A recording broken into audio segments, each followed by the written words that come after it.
자, 민주당이 세종갑 이영선 후보에 대해서 부동산 투기 갭 투자 의혹으로 공천을 취소했는데 한석을 포기하더라도 갭 투자는 용납할 수 없다는 게 지도부 입장이라고 밝혔습니다만은 이런 결정 배경에 대해서 조금 더 부연을 해주신다면요.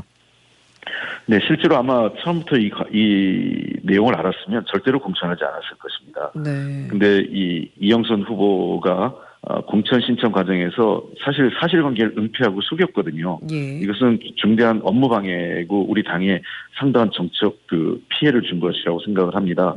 우리가 당에서 이 내용을 확인한 이후에 이 한 사람 때문에 전체 우리 전국적인 선거에 부정적인 영향을 줄 것을 많이 우려를 했습니다. 예. 그래서 우리가 한석을 잃더라도 이것은 과감하게 쳐내는 것이 전체 선거에서 당에 대한 신뢰, 그리고 우리 당이 어떤 전세 사기라든지 또는 부동산에 대한 투기에 대한 단호한 당의 입장을 보여준 것이 필요하다고 판단했기 때문에 당대표께서 전격적으로 현재 위임된 권한 하에서 이영선 후보에 대한 공천을 취소하게 된 것입니다. 예. 이렇게 되면은 민주당에서 새로운 미래로 간 김종민 후보를 사실상 민주당이 밀어주게 되는 셈이 된 거 아닙니까?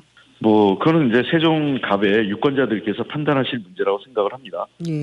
그러나 어쨌든, 김종민 후보를 저희가 민다 이렇게 말씀드릴 수는 없지만, 예. 어쨌든 국민의힘이 아닌 다른 후보를 선택하는 것이 우리가 그래도, 가장 나은 선택 아니냐, 이렇게는 얘기할 수 있겠죠.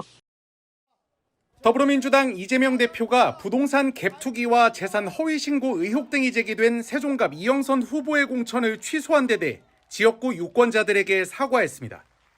이 대표는 오늘 서울 송파구 유세 현장 기자회견에서 이영선 후보가 당과 국민에게 용서받지 못할 죄를 지었다며 유감을 표명했습니다.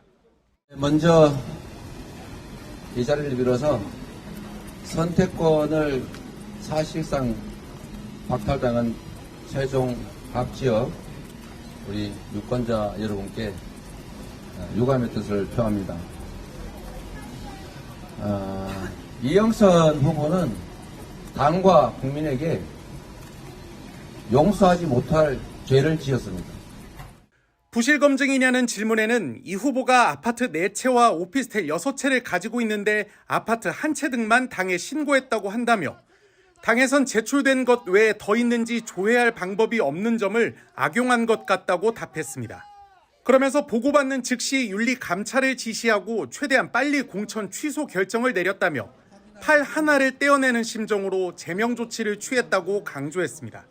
국민들에게 모범이 되어야 될 국회의원이 갭 투기로 국민들에게 정말 절망감을 준다든지 또 심지어 그 사실을 공당에 공천 신청을 하면서 당과 국민에게 속인다든지 이렇게 하는 사람들은 우리가 의석을 잃는 한이 있더라도 국회로 들어오게 해서는 안 된다라고 생각합니다. 그래서 정말로 팔을 하나 떼내는 심정으로 고통스럽고 안타깝지만 무공천하는 공천을 철회하는 그리고 제명하는 조치를 취했다는 점을 말씀드립니다. 이 대표는 이번 조치로 우세지역 의석 한석을 사실상 상대 정당에 주다시피 하게 됐다며 이 정도 투기를 일삼는 후보를 마구 공천한 국민의힘과 우리의 충정을 비교해 주시길 부탁드린다고 호소하기도 했습니다. 이번 공천 취소 조치는 4.10 총선 후보자 등록이 마무리된 이후 이루어졌기에 민주당은 세종갑에 후보를 낼 수 없게 된 상태입니다.